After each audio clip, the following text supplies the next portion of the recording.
points in my profession when I was not as successful as I wanted to be.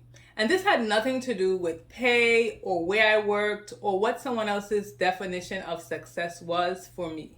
This had to do with the qualities I needed to possess to be a successful medical biller. In this video, I'm going to let you know what they are so that you too can be a successful medical biller. Keep watching.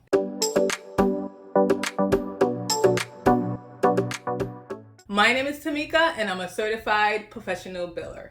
If you're new here, welcome.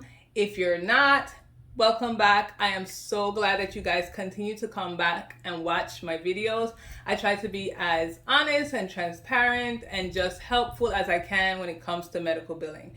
And in today's video, I'm hoping that I can be just as helpful because I want you to be successful when you choose this profession. There are sometimes things that people say that you need to have, but if you don't have these qualities, then it's going to be hard for you to be a successful medical biller. And the first one is being a good communicator. Now, I've spoken about being a good communicator in one of my other videos, the one that was about medical billing versus medical coding. If you have not seen that one, please watch it when you are finished with this one. So when you are a medical biller, communication is the key, okay? That is very, very important. You are going to be responsible for communicating with so many different people. Now, when I speak about medical billing, I am speaking about medical billing in a physician's office and most of the time in a small physician's office.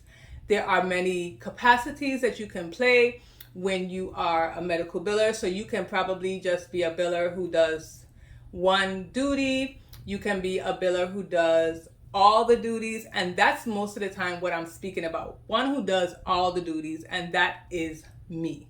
So I have to be able to communicate with everyone. That includes the doctor, the front desk, insurance companies, patients, coders.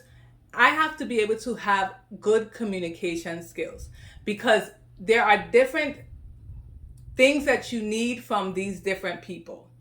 Let's say, for an example, the front desk. Now, you need to be able to communicate with the front desk. Whether you're an in-house biller or one that's doing it remotely, the front desk is the first step of the revenue cycle. That is where the patients make the appointments, where all the demographics are collected, where the insurance information is collected. And when things are not right at the front desk, then they affect medical billing that you're doing on the back end.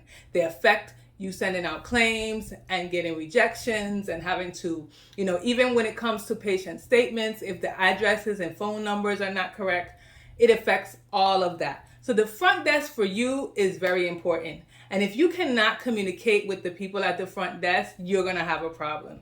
If you're working, like I said, remotely or in-house, and you're noticing that you're getting a lot of rejections because insurance numbers are put in incorrectly, dates of date of births are put in wrong, the insurance company themselves, the addresses are not correct, then that is going to be a problem for you. So if you can't communicate with the front desk and have them correct that and make sure things are right, then your part of sending clean claims is going to be a mess. It's going to be crazy.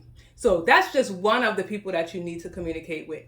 And of course, insurance companies. You try your best not to have to communicate with these insurance companies as far as calling them and being on hold forever. You really try not to do that. But it's going to be a part of your job, especially if you're doing all the parts of the billing. When I first started off as a biller, it was hard for me because, I took a lot of things personal, and you can't do that. You cannot take things personal when it comes to your job, first of all, and when it comes to dealing with the insurance companies and patients, and, you say stuff like, oh, this Blue Cross Blue Shield has something against me, and it's none of that. You just need to be able to communicate well to them so that they can get what you need to get done so you can do your job, which is get the providers paid. Then we have organizational skills.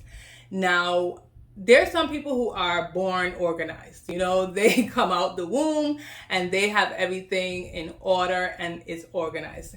There are other people who find it hard to organize their You know, you'll find somebody, you come into their office and their office is a mess, you know. But with medical billing, I believe you need to be organized. You need to be organized physically.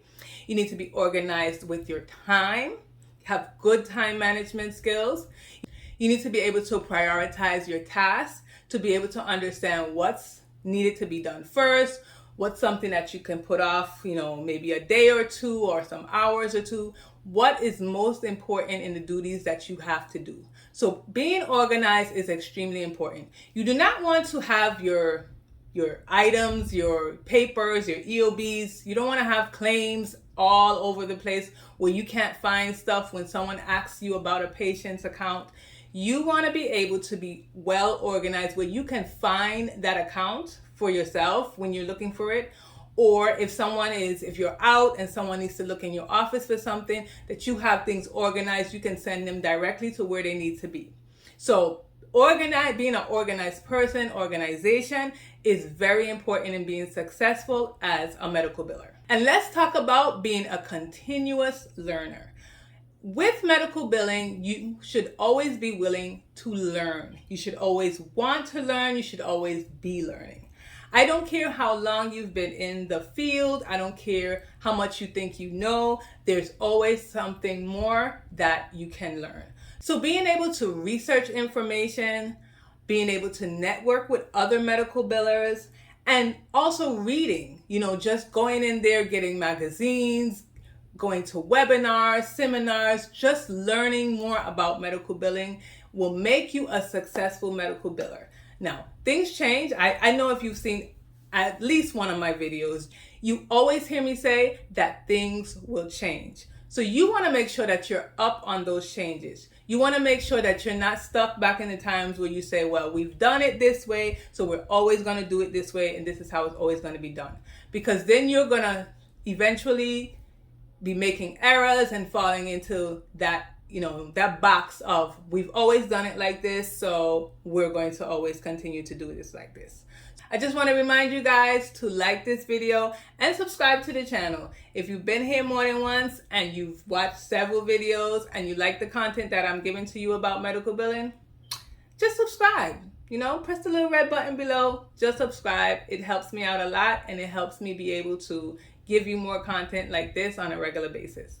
Then we have documentation. Now in my notes I have being a good documenter. Don't know if that's the right word, but I think you guys know what I mean. Being able to document well. You need to make sure that you document everything you do in medical billing, okay? If you have been in there for any amount of time, you will hear the saying, if it wasn't documented, then it wasn't done. And that's not only with the medical records. You know, you want to make sure that you document with everything. Phone calls with insurance companies, documented information in the patient's charts that is changed or amended.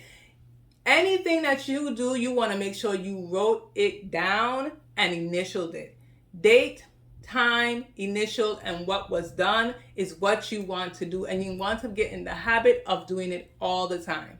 Sometimes you might, at the beginning when I started to do billing, it was new for me, you know, writing down everything, documenting everything. But I've been in this game for 16 years and it has become a habit.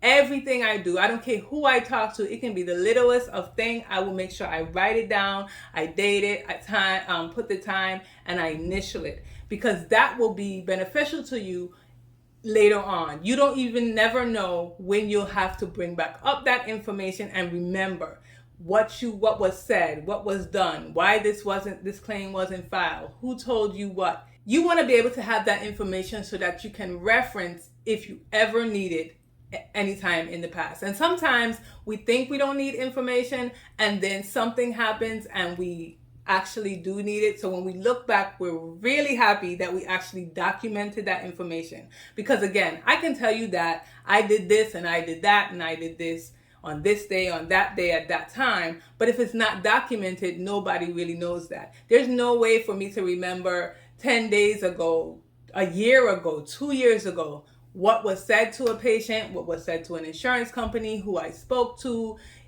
It would never be easy for that to happen. But if I have it documented, it is easier, and it's a way to justify and trace and show what I did. And when we talk about being successful as a medical biller, multitasking is definitely what comes to mind. I know lately people have been saying, do not multitask.